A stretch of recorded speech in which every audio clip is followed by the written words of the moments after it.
good afternoon. Welcome to the 2024 Candidate Forum hosted by the Castle Rock Chamber of Commerce and the Parker Chamber of Commerce. I'm Rob Osborne, Director of Business Development with Core Electric Cooperative, and I serve on the Castle Rock Chamber's Board of Directors as their chairman, as well as their Government Affairs Committee and the Parker Chamber's Government Affairs Committee. We appreciate you joining us and look forward to getting to know more about the candidates that we have here today and their priorities if elected in November. These events would not be possible without our sponsors, and we'd like to express our appreciation to our sponsors, the Aloha Fund, the Douglas County Democrats, and the Douglas County Republicans. As a reminder, we are recording these proceedings today. The recording will be posted to the two chambers' social media accounts this week. This event is live streamed and recorded for social media distribution. And by participating today, each candidate has given permission to be filmed for this event. This event is not open to the public. Only registered members of the two chambers who have reserved a seat in advance have been admitted. There will not be any open question and answer sessions as part of this forum today. All questions will be asked by me, the moderator of this event. Candidates are seated by district for the office which they are running. Each candidate will be given the opportunity to make a 60-second opening statement. At the end of the opening statements, each candidate pair will get two direct questions, randomly choosing a number before them to answer the question. After the first candidate answers, the second candidate will have the opportunity to answer the same question. There are a series of rebuttal cards. Each candidate has 3 of these. Any candidate may seek to rebut after the first 2 candidates have spoken on the question. You each have 90 seconds to answer the questions. So if you wish to rebut, you would hold up your card and you would be given 60 seconds to make a rebuttal. Again, you only have 3, so use them wisely. Times will be strictly enforced. We'll signal you when you have 15 seconds left, and we'll ring the bell when time is up. Unfortunately, I will be forced to interrupt you if you continue beyond your allotted time. Each candidate will then be given a 90-second closing statement. No rebuttals will be allowed during opening or closing statements. So let's get started. At this time, each candidate will have 60 seconds to provide an introduction and opening remarks. I'd like to start with our Senate District 2 and offer the opportunity to Ms. Lisa Frizzell to present. Thank you so much, Rob, and thank you to the chambers for putting this debate on. It is amazing that we have this forum available to us. My name is Lisa Frizzell. I'm running for Senate District 2. And I have deep, deep roots in Douglas County. I actually grew up here. My parents moved here in the early 70s, and I've seen Douglas County change. I've seen Castle Rock change from a place that had 1 stoplight, and for that matter, I believe Parker did it as well. And it's been quite an amazing time that we've experienced over the years. Prior to running for House District 45 to represent the citizens of Castle Rock in the State House of Representatives, I served 25 years in the Douglas County Assessor's Office, the last 8 as the elected assessor.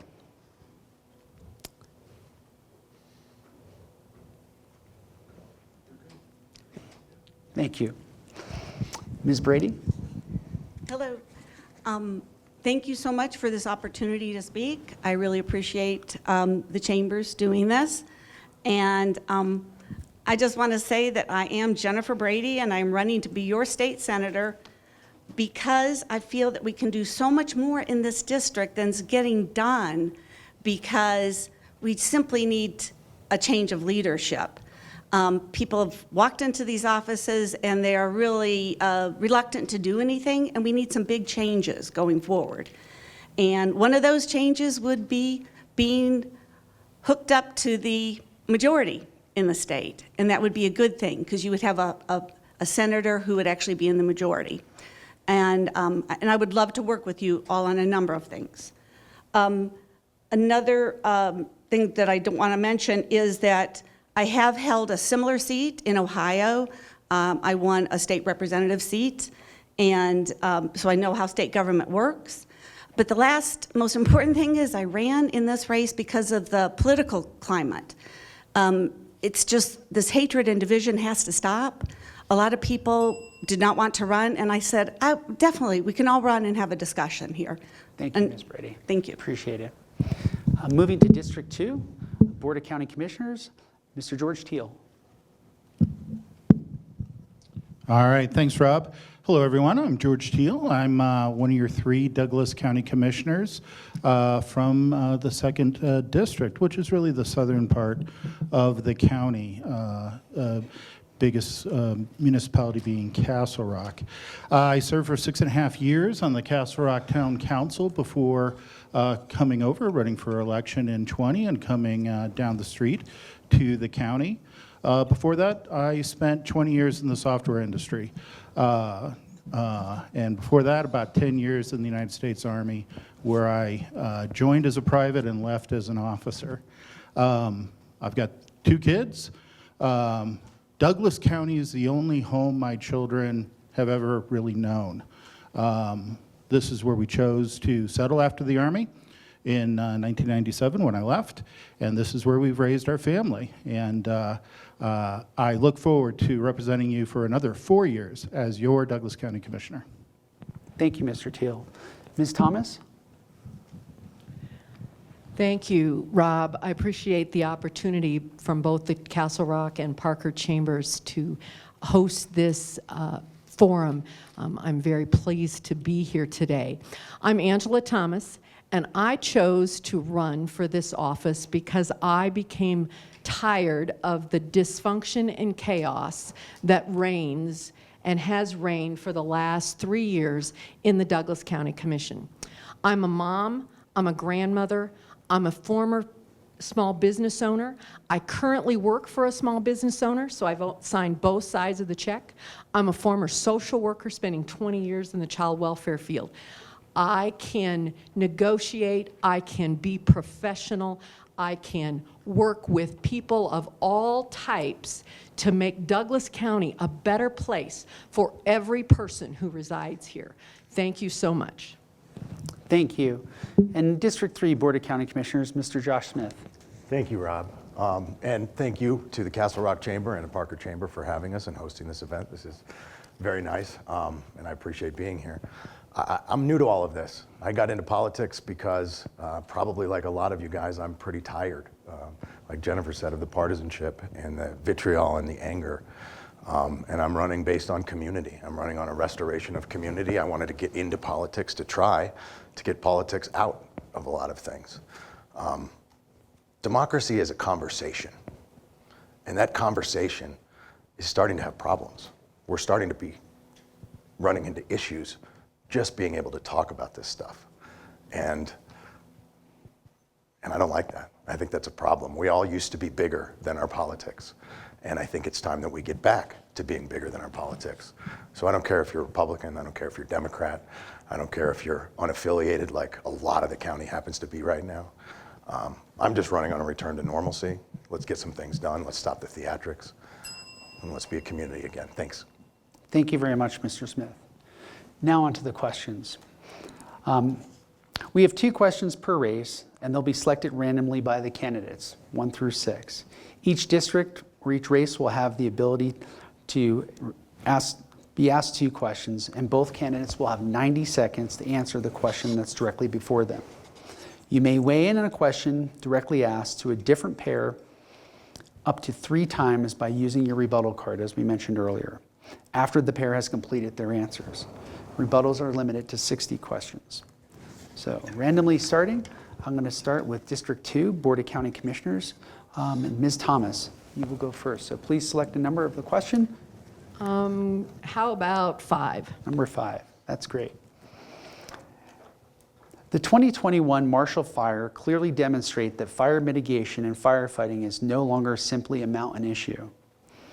Windland-urban interface fires devastate entire communities, including their businesses. What should the state be doing, or what can the county do to address the ever-increasing risk of fire? Thank you for that question. that is one platform that I am very concerned about, is fire mitigation. We are at risk of being the next Marshall Fire. I look at our ever-increasing density of development, our ever-increasing reliance upon our limited water sources, and I believe that we need to return to an idea that we must not just grow for the sake of growth, but we need to build that infrastructure to ensure that we are not the next Marshall Fire. I'm very concerned about the Pine Canyon development. I think that pumping off the aquifer is not a good plan. I believe that we have to ensure that we aren't putting a spa in the middle of a neighborhood in Roxborough that is already facing severe fire mitigation issues because there's just a couple ways in and out. And we add 400 more cars into that.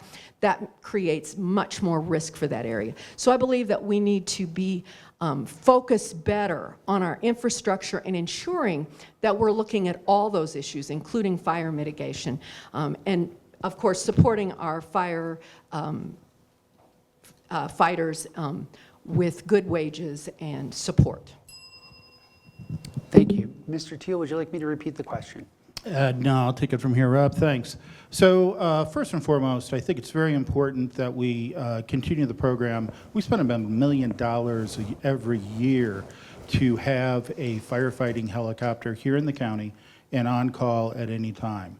I know $1 million sounds like a lot, but compared to the damage, both in terms of dollar value and lives sustained, we think that's a good investment, and it's an investment that I think we're going to continue in the years to come. Secondly, we have, when we talk about the woodland-urban boundary, we have a plan underway right now for a $13 million, and it's called a shaded fuel break, where we thin the forest between our communities and the forest to return it more towards that ponderosa, healthy ponderosa pine forest that is in itself not susceptible to wildfire, but capable of withstanding wildfire.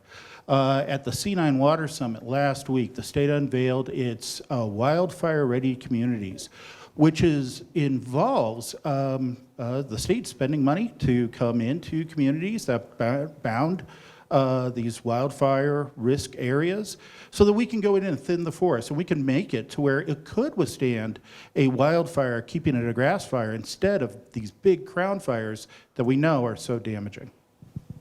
Thank you. Do we have any who wish to rebut? All right. We'll go to the next district. Let's go to District 3, Mr. Smith. Oh, let's try lucky number one. Lucky number one. Wonderful. Thanks. Affordable housing is a pressing issue throughout Colorado. What policies would you advocate for to create solutions for workforce housing shortages in Douglas County and the state? It's a good question, Rob. Thank you very much. Let's talk about housing in general for a minute first. I know Angela and I really plan on curbing some of the growth here in Douglas that's out of control, primarily through a stricter adherence to our water standards. Making sure that developers don't come in and try to, like Angela mentioned, pull from the aquifer at under a third of the county standards. Why do we have standards when that happens? So in terms of the overall housing issue here in Douglas County, it is an issue. When we start looking at affordable housing, I've been in the mortgage industry for 18 years. There are a lot of programs out there, hard to access sometimes, but we can continue to promote them in the county. I don't know how many people are familiar with the Good Neighbor Next Door program. That actually allows first responders and firefighters and police, teachers I believe as well, to buy homes that are FHA repossessed homes, foreclosed homes. For if they stay there for 3 years, they get half off, which is, on a $500,000 house, that's pretty insane here in Douglas County. And a $500,000 house is probably what we would call affordable housing right now in Douglas County, unfortunately. I think we need to continue to pursue more multi-home projects, more condominiums. And I do know that we need to, at the same time, seek federal and state assistance to be able to get grant money to help folks get into homes, because we do want our teachers and our nurses and our firefighters and our police and our first responders to be able to afford to live here. Thank you. Any rebuttals or additional thoughts? Ms. Frizzell. Sorry, if you do have a rebuttal, please give your card to the gentleman. Please go Thank ahead. you. I could talk about housing for hours, and I frequently do, so I'll try to keep it to 90 seconds. But it's really important that citizens understand that the Democrats and the state legislature have imposed significant policies on the citizens of Colorado that are actually making housing less affordable. So when we're talking about coming up with solutions to make housing more affordable, that does not look like rent control. That does not look like mandating renters or mandating what landlords do. It does not look like getting rid of credit and background checks. It does not look like a lot of the policies that have occurred, because those policies increase the risk for investors. Right now, we are seeing a lot of investors moving away from Colorado because this is not a place where they can make money. And that, let's face it, they're in it to make money. We have got to pursue policy that makes sense, that is balanced, and that works for everybody. Thank you very much. Any additionals? Yes, Ms. Brady. Thank you. This is a short rebuttal. I mean, I'm hearing what you're saying, Lisa. Microphone. Oh, I'm hearing what you're saying, but this is really a short rebuttal.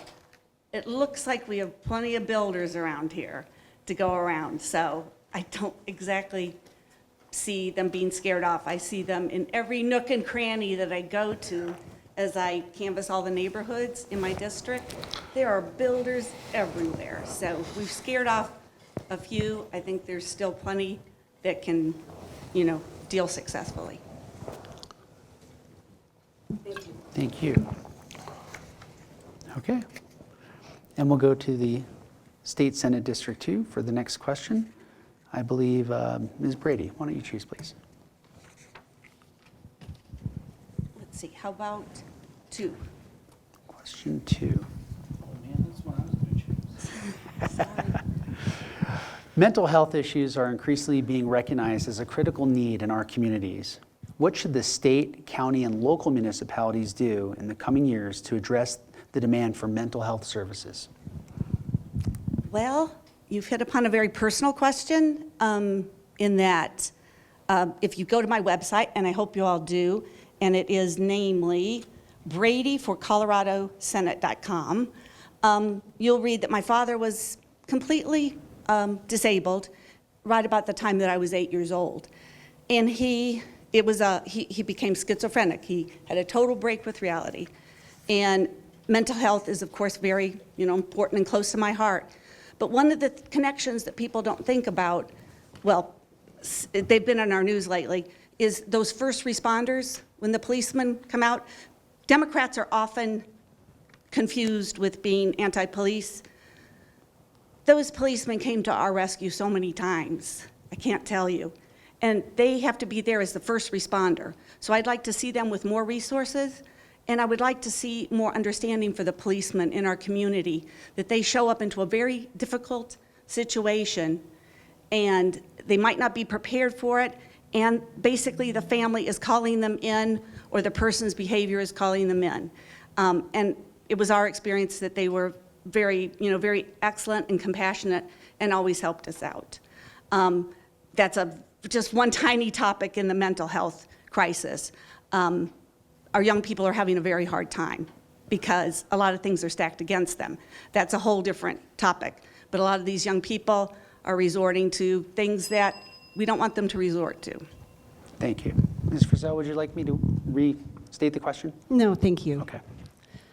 Mental health, behavioral health is a huge problem in the state of Colorado, and the state of Colorado has literally thrown hundreds of millions of dollars towards this issue through the Behavioral Health Administration at the state. Unfortunately, we have not seen a return of those dollars down to the citizens quite yet, although I think we're all living in hope that that's going to happen. I want to give kudos to Douglas County government, who has really led the effort statewide in creating response teams that are able to have a clinician, they may have law enforcement, but it doesn't, when one of these teams responds to a mental health incident, they don't have to turn to law enforcement immediately.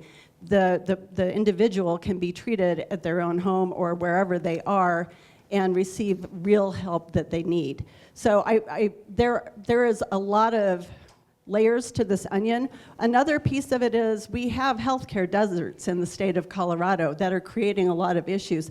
If you are a person in rural Colorado and you're experiencing mental health problems, it is almost impossible for you to reach out and seek help. So that's something that we have been working on legislatively, trying to improve the situation in our rural areas, but it's an uphill battle and one that we need to continue to fight. Thank you. Do any candidates have rebuttal or additional testimony they'd like to offer? Okay. Mr. Smith? I cannot rebut her. Oh, yes, you may. Oh, can I? Yeah, but Mr. Smith has already raised his card. That's Sorry. okay. No, that's okay. That's okay. Please, go ahead. I've been touched by this issue pretty personally a few times. A couple of years ago, I lost one of my best friends. And I think that we don't talk enough about not just mental health, but about isolation. I think mental health, whether it's the form of suicidality, whether it's the form of delusions, for schizophrenia, whether it's in a form of just struggling with everyday life, or depression or mania, I think we've stigmatized it, and I think we're working to pull back from that a little bit. But I think, like so many other things, it's a byproduct of increased isolation and a decrease in community. I hate to keep bringing it back here, but I find so many things do circle back to the community. Addiction is certainly a sign of, or a symptom of isolation, and the answer to that is community. The answer to that is us reaching out to each other. Response with the police and the social workers, absolutely critical, but let's prevent it by reaching out to each other ahead of time. Thank you. Ms. Brady? Thank you. I don't want to get down in the weeds on this too much, but I kind of feel compelled to. First of all, mentally ill people are rarely violent. That's not usually how it plays out. But yet I have a concern for these teams that Lisa was mentioning, another type of first responder. I gotta say, my dad, it cut through everything for my dad when a police officer showed up. So if these other people who have better tools to handle the situation, I'd like to see them in tandem with a police officer. And I know the deadly force news stories go on, and I feel for those people. We were always lucky. We always had good outcomes with the police who were acting on their own. But if you have that other team, I would not want to see them out there basically undefended from anything that might happen. And so, we depend on our police, men and women. Thank you. Continuing on, we'll start with District 2. I'm sorry, Mr. Teal. Yes, please, additional rebuttal. Yeah, just to probably do a public service announcement. Really, I give a lot of credit to Commissioner Thomas, who's in the audience right now, for starting the community response teams, where you have clinicians that are paired with police officers, and we have this in every community here in Douglas County. And so that when you have a mental health crisis that is reported in, and it usually comes in on a 911 call, the immediate response doesn't have to be the judicial system. Because you have that clinician who is paired with the police officer at the county level, but also here in Parker and in Castle Rock, you have that capability to have that clinical work being done without necessarily taking that person who's having a mental health crisis, not really a criminal issue, introduced into the criminal justice system. So I really think it's something that's being done right now. It's been done for years, and I think it's to the benefit of the people of Douglas County. Thank you. So continue on with questions. One more, Rob. Oh, another rebuttal. I'm sorry. We just keep giving. Keep raising rebuttals. more ideas. Well, this is under. I just Thank want you, to say Thomas. that the state of Colorado used to have thousands of beds for the mentally ill. And now we are down to less than 1,000 beds for folks who actually need inpatient treatment. And so I believe that not only do we need these response teams, which I give kudos to Commissioner Thomas for bringing those forth, because I believe that those are very critical to the success of interventions. But as an old social worker, I also know that sometimes inpatient treatment is necessary, first of all, to keep that person safe from themselves. And so we need to, as a state, develop additional resources for inpatient treatment for for people with mental illness. Thank you. No additional rebuttals, so now. Thank you very much. So we'll move to District 2. Mr. Teal, please select a question. How about number 6? Number 6. Very good. Douglas County voters care deeply about public safety. Every store owner has concerns about the increases in theft. What are some actionable steps that you can take to make Douglas County and the state a safer place to live and own a business? Well, first of all, as a county commissioner, we try to have a good relationship with our sheriff. That's easy right now. I think everyone on the board of county commissioners has a great relationship with Sheriff Darren Weekly, and it will be within the next several weeks that we actually will have the sheriff come in before the board to, I still use the business term, pitch his budget. And one of the key things to keeping this county safe that we do as commissioners is fund the sheriff. Now, it is a two-way street. There are always conversations that occur because obviously we also have a fiduciary responsibility to the citizens of Douglas County to make sure that money isn't wasted just because it's a great idea or just because it's the new in thing in law enforcement. This is something that I think we've been very successful at here in Douglas County. When Sheriff Weekly comes in, he is very focused on law enforcement on the street. And I appreciate having him as a great sheriff, because my standard is I look him in the eye and I ask, is this really necessary for public safety? Will these expenditures keep us more safe? And so far, so good. I'm probably a sucker when it comes to funding police. I do believe in safe streets and a safe community, and I think the first role that we can do as county commissioners is fund our sheriff's department properly. Thank you very much, Mr. Teal. Ms. Thomas. The Douglas County Sheriff's Department does an amazing job of keeping the people of Douglas County safe. And the evidence shows that crime is down in Douglas County versus going up. And so while I am completely understanding of the need for public safety, I think that all too often we get into a fear-mongering situation, and I feel like we need to become better at that in actually sharing the facts and not anecdotal evidence. You know, I work in a small business. At no time have we experienced theft in our small business. And that is not to say that it's not happening. But I think that what we have to look at is what is the real loss that's happening, and what can we do to help people who are feeling like they have no other option but to steal their diapers from Walmart? What kind of resources can we put together to help the people who are in those situations where they feel there's no other reason, no other avenue but theft? We have to really look at what the data shows us and what the evidence shows us to determine where we spend our dollars for the Sheriff's Department. And I, you know, as a former small business owner, I get it. I understand that theft is an issue, but we also have to look at the data. Thank you. Ms. Frizzell, were you wanting to rebut?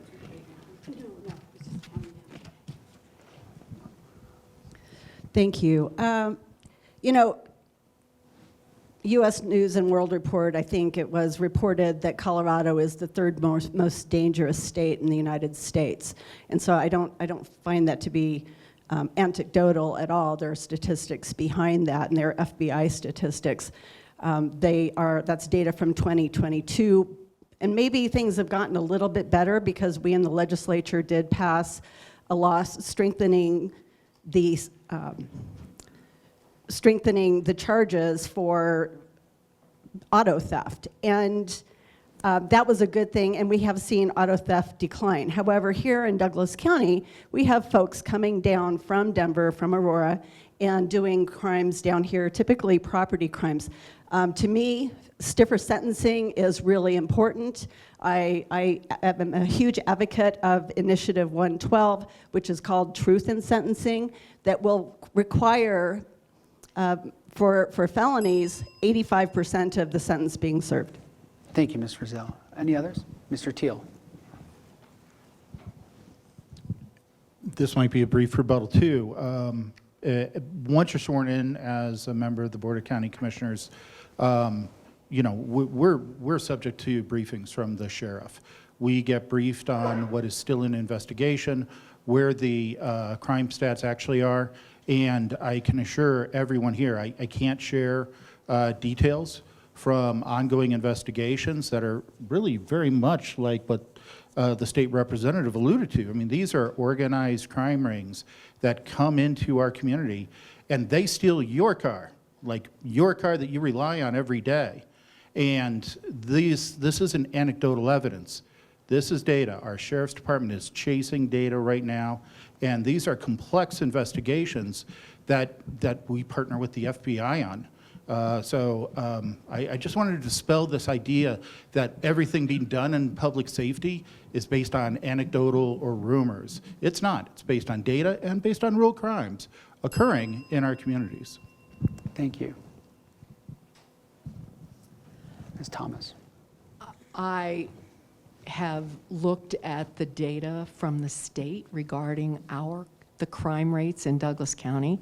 And I heard Mr. Teal say a couple weeks ago that the Venezuelans are invading Douglas County, but I'm not seeing the evidence of that.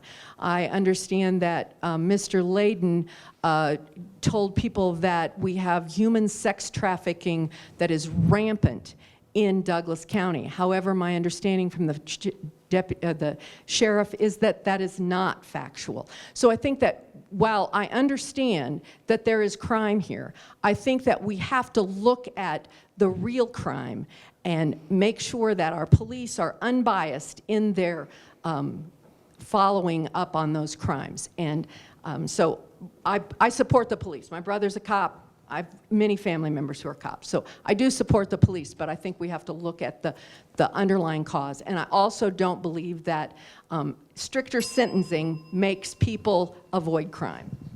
Thank you. Any additional rebuttals? All right. Let's move on to the next question.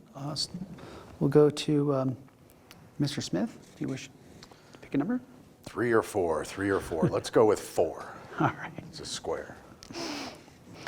What are your priorities for the county budget, and how do you plan to address concerns about rising property taxes for business owners?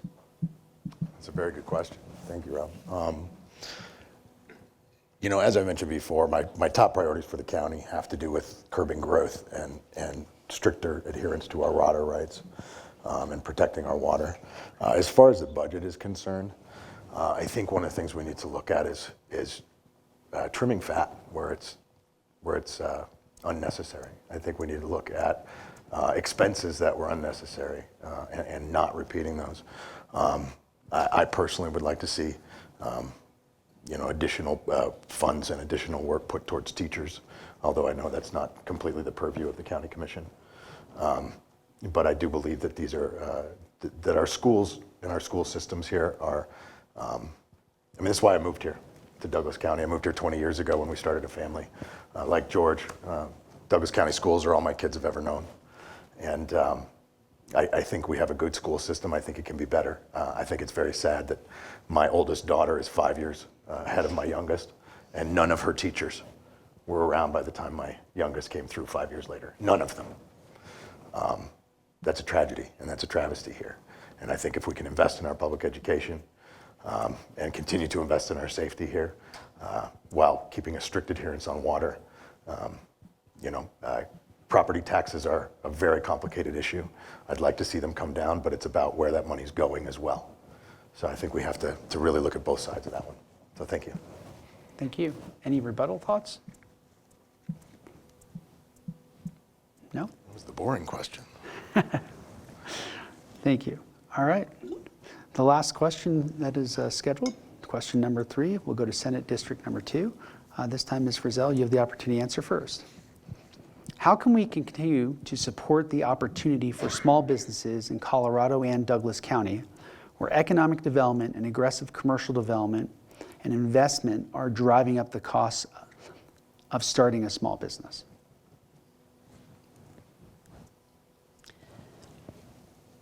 Thank you, Rob. We deal with this question all the time because one of the chief issues in starting a business in Colorado and keeping a business open is we are over-regulating our business community. They are really suffering under whether it is fees, taxes. In Denver, you are responsible for repairs to the pavement in front of your building, even if you own it or not. I mean, you may be renting. And these are taxes that are overwhelming our business owners. One particular tax that I would love to see us let go of is the business personal property tax.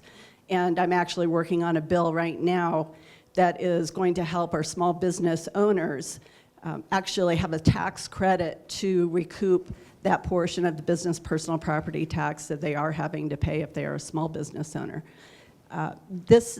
We've got to stop regulating or over-regulating our business community, and I am very pleased to have been endorsed by the Colorado Chamber of Commerce for my work for the business community and trying to fight off some of these really onerous bills that we've seen come through in the last several sessions.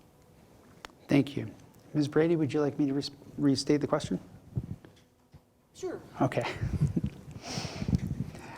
How can we continue to support the opportunity for small businesses in Colorado and Douglas County, where economic development, aggressive commercial development, and investment are driving up the cost of starting a small business? Thank you for that question, because I really think that this is the issue of of this year's campaign at all levels. Affordability. General affordability is what is causing those problems that you're referencing, but also they're just at the heart of everything. It's a general feeling that everything is way too expensive, and it is. It sure feels to me like everything's way too expensive. And what is driving that, and you can see it so clearly in our district, in our county, is the lack of affordable housing. That is what's driving up all the other costs. We're finding that it's going on nationwide. Like right about the time that I was printing my particular piece of literature, I was just hearing that on a national level, and it includes affordable housing. And young people were talking to me about affordable housing here. And I then found it's at the national level, it's everywhere. Now, because there are business minds here in this room, I just want to say, you and I, we can easily afford our house. And many of us have maxed out our homes in order to make that investment in them. It's a good investment. But you've got to realize that that's not true for all people, and it's hurting consumer confidence, those are your customers, and it's driving up every single bit of your expenses. And that's your bottom line when you're having those costs of business that are just being driven up by these bloated costs for everything. Thank you. Rebuttal, Mr. Teal. Yeah, I'm just going to kind of go after the premise of the question, because I don't think that economic development activities are necessarily the root cause of driving up the cost for small businesses. You know, small businesses thrive when you have a rich, diverse market for them to present their services. Most of the small businesses here in Douglas County would not have been here 25 years ago when I first moved here. And it's not just the rooftops, it's not just the population, it would have been too small to support it, but most small businesses actually aren't retail. Most small businesses in America are business to business. They are serving other businesses, just like my own business that I ran for 11 years in the software industry. I was serving other businesses. And so I think economic development activities here in the county make more opportunities for small businesses. And then, Lisa, I'm really sorry to hear that you're trying to get rid of the business personal property tax, because that's my favorite credit to give out. I will give it out at the drop of a hat. If you own a business, come in, ask for a credit. I will be happy to give it to ensure your long-term sustainability. Thank you, Mr. Teal. Mr. Smith. Thank you. I'm going to get up. Sorry, this has been a little boring so far. I feel like we've all been kind of stale. And sorry, not all of us, just me. Small business is the lifeblood of this country. Small business is the jobs creators of this country. Forgive me for getting a little bit off of local for a minute. I'll get a little national on this. I think that small businesses deserve preferential tax treatment. I think that capital investment doesn't. I think making money in and of itself should be taxed less advantageously than labor. And I think that as we continue to incentivize small businesses, I'm all for, forgive me for going national, I'm all for her tax credit. I'm all for her giving $50,000 to help out small businesses start.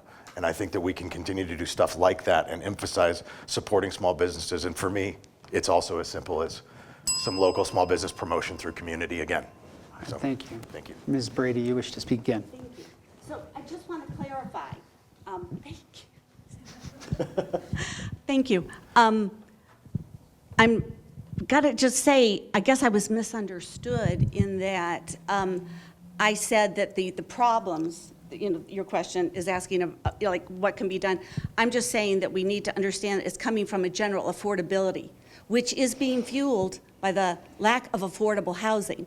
That affordable housing is feeding into all the other affordability questions that people are feeling, the lack of consumer confidence, and also just the bottom line. Everything is bloated right now, inflated from that lack of affordable housing. Not George's answer or rebuttal was like saying that I'm not against economic development at all. And Josh, you seem to be sort of going down that road too. I'm just saying the lack of affordable housing in our district has to be addressed because it does fuel all the other affordability concerns. It's the basis. If we provide more affordable housing, that is going to be that will be a tide that will lift all boats. Thank you very much. You.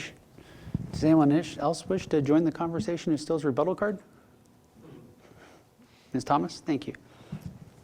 Having been a small business owner myself, the Small Business Administration was an absolute lifesaver for me.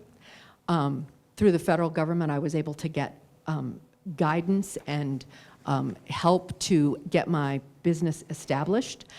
Through our local economic development committee, I was also able to secure funding and work to make that happen. My opponent, George Teal, indicated to me recently that we had too many coffee shops, we had too many of these kinds of businesses, and that you need to have $80,000 a year to live in Douglas County. We have to relook at that because small business is the driver of our economy in every way, shape, and form. And so whatever we can do to assist small business is critical to the success of Douglas County and every other county in the state. Thank you. Ms. Frizzell? Thank you, Rob. I'm going to finish this out. One thing that I want to mention, and this is speaking to property taxes, and it's an effort that I was incredibly proud to be part of, was the efforts to lower the non-residential assessment rates, which means that all businesses will see up to about 15% reduction in their property tax bill in the next couple of years. And that's huge for them because that is one of the biggest costs of doing business, especially in some areas of Douglas County, Arapahoe County, where we have high mill levies due to developer metropolitan districts. I agree. Small business is the lifeblood of this country. So let's get out of their way, stop regulating the heck out of them, and let them do what they do best. Thank you. Well, that concludes with all the formal questions. I do have one follow-up question, which I would like all of you to provide a response to. Listening to the comments about affordable housing and the matters associated with government, there have always been a gap between the priorities of urban interests and rural interests here in Colorado, specifically Douglas County area. We share some of the same urban priorities with our other communities, like transportation, housing, and density, but we also share the rural priorities like local control, land use, and burdensome state mandates. How should you, in your role, either at the county level, if you're elected, or at the state level, navigate and lead legislation or policy to identify and support the space of these competing constituencies? So I'll start with Mr. Smith, and we'll just work our way down the line. Sure, sure. So rural versus urban. Sorry, I like to stand. They're both interests need to be balanced. I'm from Highlands Ranch. I'm from the almost Denver part of the county. We do see ourselves as a suburb. I understand that is not the same feeling that Castle Rock shares, or Franktown, and even Parker to some degree. Parker's got a very strong rural component to it, and I think both are important. I think we need to continue to support those interests that live in each area. And it's not always easy to balance, I think, because there are different interests. But at the end of the day, for me, I think it all kind of sums up, and I may have mentioned this in my opening, I may not have. But the idea that we keep putting these different constituencies against each other, I think is the biggest part of the problem. There is no us versus them. There's just us. So. Thank you. Ms. Thomas? Well, the first thing I think about is the fact that I come from rural America. I grew up in a town of 110 people, and I hear people talk about Castle Rock being a small town, and I look around and go, oh, 110 people is a small town. But I do understand that rural and urban divide because I lived it. I've lived in the rural areas, I've lived in the urban areas. But the first thing that we have to take into account is representation. And I'm going to take my opportunity here to talk about moving Douglas County from 3 to 5 commissioners. We currently have a commission that rules this county with 2 people who can do all things they want behind closed doors, come out and announce it, and there's no transparency whatsoever. So in order to help heal that issue, we have to have a completely transparent government, and we need to move to 5 commissioners in Douglas County as soon as possible so we don't have this cabal creating all the policies in Douglas County. Thank you, Ms. Thomas. Mr. Teal? Well, I'm going to try to answer that question. But the way I've tried to do it these last 3.5 years is through our regulatory system and land use system here in the county. Ranchers want to ranch, farmers want to farm. Let's get out of their way so that they can do it. We amended our zoning resolution to allow folks in rural residential areas to kind of run their business from their homes, from their property.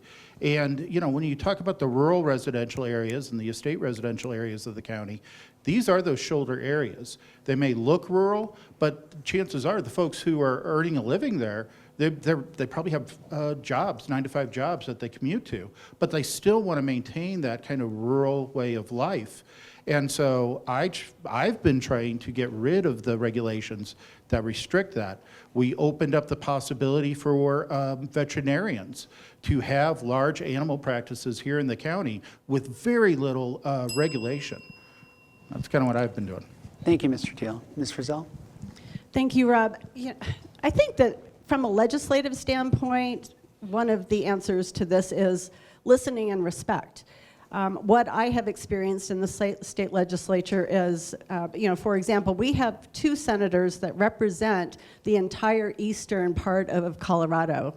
They call it Peltonia because they're distant cousins and they both have the same last name. They live and breathe their districts and making sure that they have the resources that they need. But the reality is we have a bunch of legislators who are primarily focused in urban areas of the state and are not responsive to our rural friends. The urban-rural divide in Colorado is real. It is real. And that is one of the reasons that exists is a lack of respect and a lack of listening. We have Denver and Boulder voters who decided that wolves should be unleashed on the rural areas of the state. Thank you, Ms. Frizzell. I appreciate your answer. Ms. Brady. Well, we had come across this in the earlier debate, and the rural-urban split can be bridged by just common values and serving all of our citizens well. So I think if we will finally make a priority on, again, affordable housing, when we find that we address that simply human need for all people, I think the benefits that we would reap would be considerable. Because I'm pretty religious, and I just think that that's the way it works. When we see to our brothers and sisters, then we'll all reap the benefits. So I don't think we have to be divided. I think we can find common ground in these values that need to be met. And affordable housing, expanding, passenger rail, those are two of my really core issues because those would serve both the rural and the urban communities well. Thank you very much. Well, this concludes all the questions. I'd like to go to the closing remarks. We'll start with Senate District 2. Ms. Lisa Frizzell, will you please? Thank you, Rob. You know, I've been out walking neighborhoods for the last several years, and I constantly hear concerns from both Republican and unaffiliated voters about the direction that our state is headed. There's a polling group called the Colorado Polling Institute that found that 58% of Colorado citizens no longer feel that they don't see Colorado as the Colorado that they once envisioned. They feel like strangers in their own state, which is, I think, a really, really unfortunate sentiment. We need to get back to balance. This election is critically important because we need to ask where we're going to go. What is really going to be the direction of our state? Are we going to impose limits on growth so that housing gets more expensive? Are we going to further legalize drugs? Are we going to let criminals run rampant? I would hope not. But this is the extreme legislature that we are currently faced with. The activist policies have not served the citizens of this state well. In fact, they've failed the citizens of the state. I'm running to keep balance in the state legislature. My website is lisaforco.com, and I would appreciate your vote. Thank you very much. Ms. Brady? Well, I just have to take issue with such a negative evaluation of how our government is operating and how our state is doing, because I think our state is doing beautifully. If people are polled, I think in any regard, you could broach any subject and ask those first few questions about how do you feel? Do you feel connected? How do you think things are going? People feel alienated these days. It goes back to what Josh has said. We don't have enough of a sense of community. People don't feel that we're even having civil discourse in politics. We do need to respect each other. And I think that will do a lot to improve that feeling. But also, I think that there are so much that can be done in this district that would also address not just the general alienation of people. People feel alienated. That's the worst thing about the human condition, is that people tend to feel that they're all alone.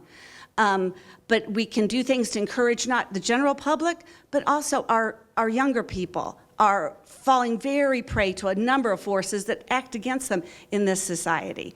And I just think that my issues would do something to really, uplift and show that we can do things right here in our district with affordable housing, expanding passenger rail, getting gun violence out of schools, retaining and valuing our most precious teachers, and our water supply. Thank you. Thank you, Ms. Brady. District 2, Board of County Commissioners, Ms. Thomas. Thank you so much, and thank you all for being here today, our audience, and for all of you out in the internet land listening to us today. I'm running for Douglas County Commissioner because I want to see an end to dysfunction and chaos on our board. I want to see an end to lawsuits against one another on the board. I want to see a return to the decorum and professionalism that should be that of the Douglas County Commission. I am ready to bring ethical leadership, good governance, full transparency, and fiscal responsibility to the Douglas County Commission. We must make a change in Douglas County. We cannot any longer tolerate bullies who remove people from citizen boards because they don't agree with them. We have to hear all voices, and every voice is important. Thank you so much. Please visit my website, AngelaThomas4commissioner.com, and learn more about me. I hope I can count on your vote. Thank you so much. Thank you. Mr. Teal. All right, well, thank you, Rob. Well, folks, again, I'll start like I started. I'm George Teal. I'm one of your 3 Douglas County Commissioners, and I would like to earn your vote. I would like to earn your vote and earn your support to continue in that role. I'm happy to hear to my right the focus on state issues. I'm disappointed to hear to my left not actually a focus on the real work that we actually do here as your Douglas County Board of County Commissioners. The county level of government is one of doing. It's not necessarily one of talking. It's not one of trying to solve the nation's problems, the world's problems. It's identifying the actual real problems that we do have here in Douglas County, which is ironic because we're a county that doesn't have a lot of problems other than those first world problems, where we're trying to take something wonderful, a wonderful, wonderful community that has been built up over the last century and a quarter, and make it even better. Make it that even better place to raise your family. Make it that better place to have a business, a place where you can live the life you want to live. And there are real solutions there. Some of them are really geeky tweaks to our regulatory system sometimes. But that's the work I'm willing to do. That's the work I've enjoyed doing. George for Dougco. George, F-O-R, Dougco.com. I appreciate your support. Thank you, Mr. Teal. And Mr. Smith. Thanks, Rob. And thanks again to the Parker Chamber. Thank you to the Castle Rock Chamber. Thanks to everybody watching, as Angela said, on this internet thingy. I've got my own issues with the internet thingy. We can talk about that another time if you'd like to reach out. But I got into this, again, I got into this because I was angry. I got into this because we talked about mental health earlier. I got worried about my own mental health. And realized that the best thing to do, I took a little note, I think it was out of Obama's pages that said, if you're upset, do something. And so I went and talked to a friend of mine and I said, what can I do? I'm tired of everything that's going on. I haven't been in politics since I was a treasurer for my high school senior class.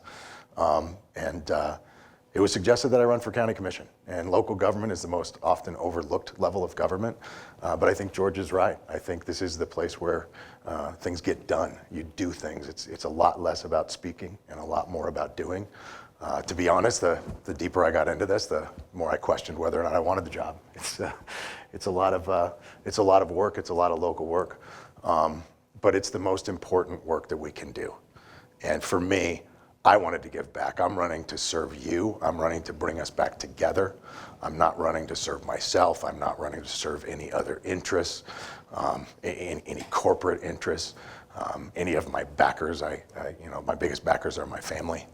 I'm here because I want to represent Douglas County and I want to represent everybody here. So thanks. Josh Smith for commish.org. Well, thank you all for being here today. We appreciate learning more about you and your priorities if elected this November. Thank you again to our event sponsors, the Aloha Fund, the Douglas County Democrats, the Douglas County Republicans. This has been a collaborative event between the Castle Rock Chamber of Commerce and the Parker Chamber of Commerce. Thank you for joining us today.